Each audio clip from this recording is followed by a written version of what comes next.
करने के बाद भी एक बहुत बड़ा इलाका तो काबज हो सकते हो, एक बहुत बड़े इलाके पर कब्जा तो कर सकते हो जी, लेकिन अपनी जुबान से किसी का जो दिल जीत सकते हो वो 100 साल जंग करने से भी आप नहीं। अल्लाह अकबर, सही आखने जी जी।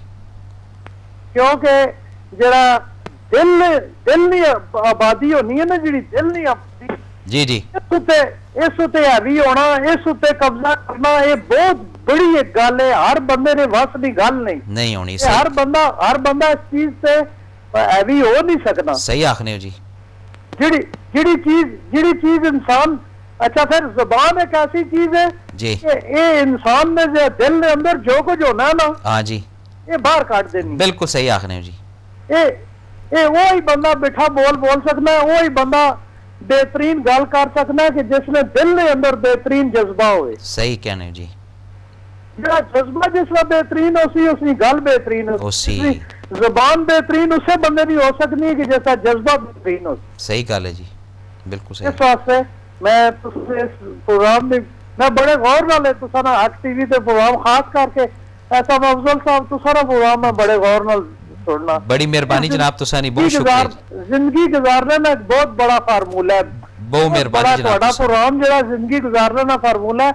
अगर 3 दिन 1 महीना सिर्फ ये प्रोग्राम देखे जानना थोड़े जी जी, ते इंशाल्लाह अगर ज्यादा नहीं तो 50% इंसान में अंदरों कुताहियां गलतियां ये दूर हो सकती हैं जो कोशिश करे। अच्छा जी, अल्लाह पाक सारे की तौफीक दे जी। अच्छा इंसान बढ़ने की कोशिश करे, अच्छा इंसान बढ़ने में वास्ते इस प्रोग्राम में बहुत बड़ी रहनुमाई। अच्छा, मेहरबानी जनाब, बहुत शुक्रिया तुसाना जी, बहुत शुक्रिया जनाब तुसाना, बहुत मेहरबानी जी। नाजरीन, हम बात कर रहे थे लफ्ज़ मीठा बोलने की या मीठा बोल की। आप सल्लल्लाहु अलैहि वसल्लम की अगर हम हिस्ट्री को मद्देनज़र रखते हैं तो सरकार की पूरी हिस्ट्री में जब भी मुंह से लफ्ज़ निकले उसके अंदर मिठास ही थी, और कोई नेगेटिव सोच भी अगर लेकर आया है तो सरकार के लफ्ज़ों की तासीर से इमीडिएट डिनाई कर गया। सिर्फ फोकस करना है अपने आप को, अपने अंदर वो कैफियत, अपने अंदर वो हालत लानी है कि जो भी बात हो मीठा ही बोलना है जी। और इस मीठे बोलने में खैरियत है, इसमें कोई टेंशन नहीं है, इसमें कोई फ्रस्ट्रेशन नहीं है। और जहाँ कड़वाहट की बात आती है, अच्छा इसमें 2 कैफियत हैं। एक अंदर का मौसम, अंदर का हाल, अंदर की कैफियत वो उलझी हुई है, फिर मीठा नहीं बोला जा सकता, ये बात जहन में रखिएगा। यहां पर फिर क्या चीज़ एप्लीकेबल होगी, बात को जारी रखते हैं। कॉलर है, अस्सलाम वालेकुम। जी सर, अस्सलाम वालेकुम। वालेकुम अस्सलाम जनाब, क्या हाल चाल है जी आपके? अल्लाह ताला का शुक्र है सर। आप बड़ा अच्छा प्रोग्राम कर रहे हैं, मीठे बोल। आप मुझे ये बताइएगा सर, ये जो हमारे सियासी रहनुमा मीठे बोल बोलते हैं जी, क्या ये दिल से बोलते हैं, ये जुबान से बोलते हैं? सर ये एक तो सवाल ये हो गया। अच्छा जी, अच्छा, अगर ये जो मीठा बोल जो आपके दिल से निकल रहा है, जैसे पिछले कॉलर ने भी कह दिया सर, कि जो जुबान होती है ये दिल की सारी चीजें उगल देती हैं सर, तो बहुत सारे लोग मीठे बोल रहे होते हैं, बड़ी मीठी मीठी बातें कर रहे होते हैं, लेकिन दिल तो उनके काले स्याह होते हैं जी। बिल्कुल सही बात है जी। आप इस पे जरा बताइए जी। बिल्कुल, झूठे मीठे बोल हैं जी, बिल्कुल इस पे बात करते हैं, वो क्या इफेक्ट लेकर आते हैं बिल्कुल हमारी सर, लाइफ में? बताता हूँ जी। बहुत शुक्रिया आपका कॉल करने का। मैं बंद कर दूं? जी बिल्कुल सर। नाज़रीन, बात यह है कि जो मन से बात निकलती है ना वो असर रखती है। ख्याली और अमली बात वो हर बंदा समझता है। आप भी अगर टीवी पे बैठे हुए हैं या कोई स्पीच कर रहा है तो आपको फील होता है कि यार इसकी बात के अंदर बनावट है।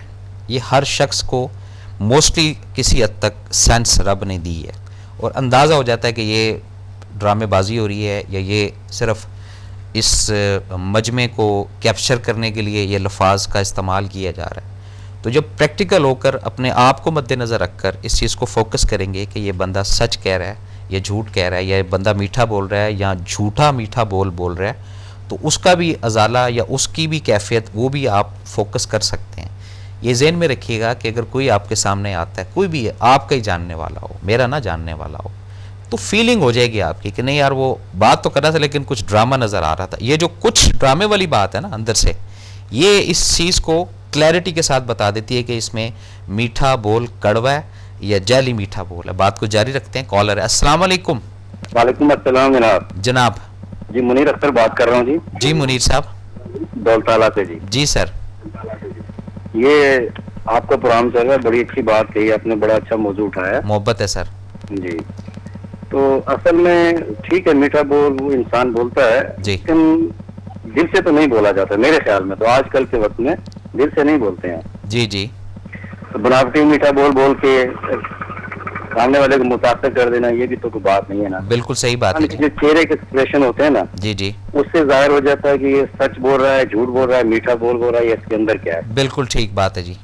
तो मैंने तो बस यही कहना था कि आप देखिए। बहुत शुक्रिया जनाब आपका कॉल करने जी। ये मेरी बात की इन्होंने तस्दीक भी की है कि ये फीलिंग हमें जो है ना वो आ जाती है कि यार ये जो बात सामने वाला कर रहा है इसके अंदर इस हद तक मामला दुरुस्त है और इस हद तक मामला दुरुस्त नहीं है।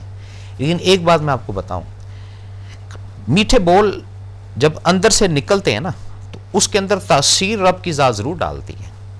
ये एक फैक्ट बात है। जितने भी बुजुर्गाने दीन हैं हमने उनको खुद नहीं देखा है, लेकिन जब उनके लफ्ज़ों को हम उठाकर पढ़ते हैं, समझते हैं, यकीन करें रोंगटे खड़े हो जाते हैं। बात को जारी रखते हैं। कॉलर है। अस्सलाम वालेकुम। वालेकुम सलाम भाई, मैं मोहम्मद सलीम अख्तर बात कर रहा हूँ। जी सलीम साहब। सर सबसे पहले आपको तमाम कॉलर हज़रात को सलाम वालेकुम। वालेकुम सलाम। खैरियत से हैं? जी शुक्र है रब का सर। जी आपके मौजू की तरफ आना चाहूँगा, मीठे बोल सर।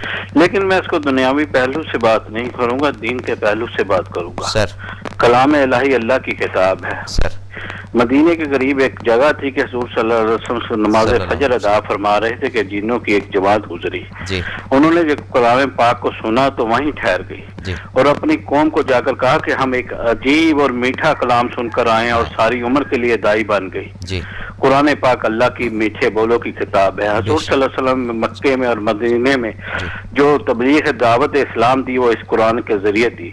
कुरान के जरिए लोगों के जहन को बदला, किरदार को बदला। इस मीठे बोलने उनके रहन सहन, तहजीब और तमद्दुन को बदला। जो माशरा तजल्ली का शिकार था, जहाँ झूठ, लानत और बच्चियों को जिंदा दरगोर किया जाता था, इसी मीठे कलाम ने उनके रहन सहन के तरीके बदले।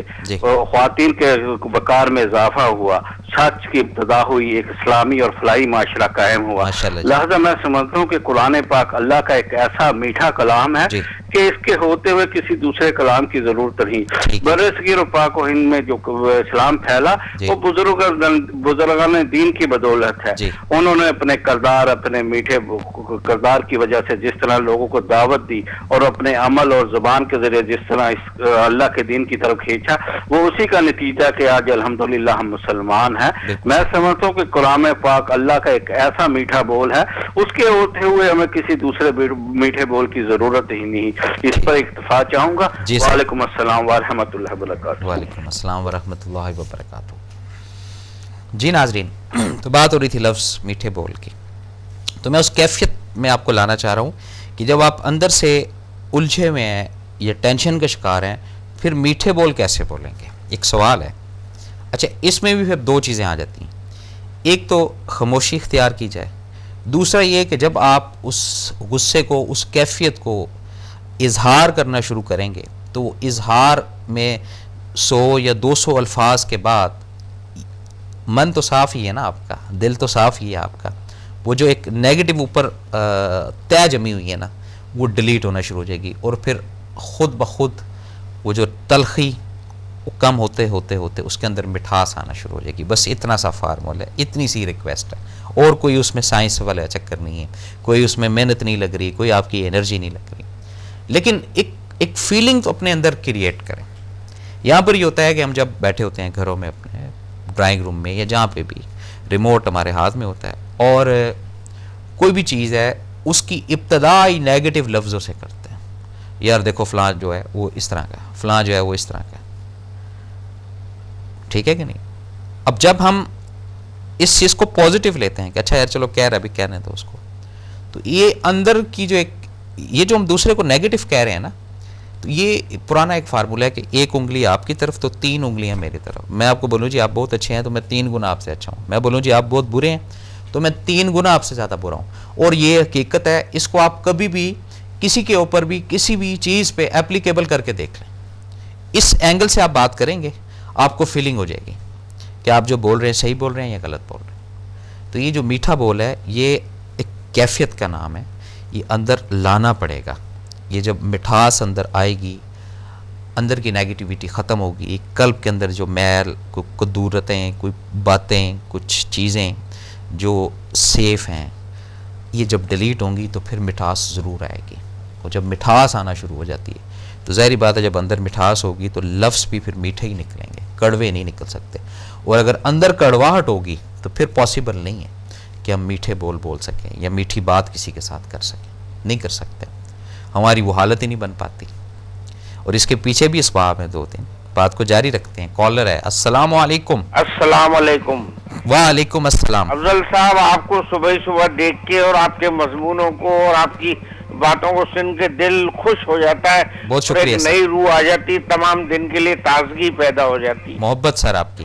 और सर थोड़ा सा मैं ये अर्ज करना चाहता हूँ कि जो लोग ये कर रहे हैं कि भाई आजकल लोग झूठी मिठास देते हैं, ये देते हैं, अगर वो थोड़ा सा, क्योंकि आप जो ये बात कर रहे हैं हम अपनी, मेरी जाने आप जो कह रहे हैं आप अपनी और मेरी असलाह के लिए कर रहे हैं। जी सर। हम दूसरों को क्यों देखें? जी बिल्कुल। और अगर हम थोड़ा सा एक और इसमें शामिल कर लें सर कि जो कुछ हम अच्छी मीठी बात कर रहे हैं अल्लाह की रजा के लिए कर रहे हैं, क्या बात है, ख्याल में झूठ कभी नहीं निकलेगा, नहीं निकलेगा जी। बिल्कुल ये बात सही है। बहुत शुक्रिया, बहुत शुक्रिया जनाब। कितनी प्यारी बात है कि अगर ये एम ही रख लें कि भाई रब की रजा को मद्देनज़र रखते हुए, तो फिर मीठा ही बोलेंगे ना जी, फिर नाजेबा लफ्ज़ नहीं निकलेंगे। फिर ये रिजेम्बलेंस हम कर देते हैं, फ़लाने की हैबिट जो है जी ये फ़लाँ से मिलती है, नेगेटिव लोगों के साथ फ़लाने की हरकत उससे मिलती, ये एक नेगेटिविटी है, ये मत करें। देखें सामने वाला कौन है, किस हालत में है, किस कैफियत में है, ये सिर्फ उसको पता है। इस पे वो बड़ी खूबसूरत एक बात है कि वो वाइज ये समझता है हरम में कुछ है, हिंदू ये समझता है सनम में कुछ है, दोनों को खुशफहमी, दोनों ही हैं गुम। हम ये समझते हैं हम में कुछ है, लेकिन नहीं, अल्लाह की ज़ात बेहतर जानती है। अल्लाह ही को पता है कि कौन आदमी किस हालत में है, कौन औरत किस कैफियत में है, कौन बच्चा किस सिनेरियो में है। तो ये इर्द गिर्द जब आप ऑब्जर्वेशन की तरफ आते हैं ना, मुशाहिदे की तरफ आते हैं, उसकी ज़ात को मद्देनज़र रखते हुए, फिर ये चीज़ें रब की ज़ात खोलती है, फिर आपको इल्म होता है। अब पास्ट में जाके उन चीज़ों को फोकस करें कि आपके तीखे लफ्ज़ों से या आपके नेगेटिव बोलों से फ़ायदा किसको हुआ। छोटी सी बात है, बड़ी बात नहीं है। फिर उसके बाद उस चीज़ को पास्ट में जाके फोकस करें कि आपके मीठे बोलों से किसको फ़ायदा हुआ। बज़ाहिरन आपको लगेगा कि दूसरे को फ़ायदा होगा, लेकिन खुदा शायद अगर दिल की गहराई से किसी के लिए मीठे बोल निकलें आपकी ज़ुबान से, उसका फ़ायदा आपके अकाउंट में है, इधर भी और उधर भी। ये नहीं हो सकता है कि सिर्फ इधर भी नहीं। ये रब की शान देखें कि हम एक इधर काम करते हैं, हमें 2 जगह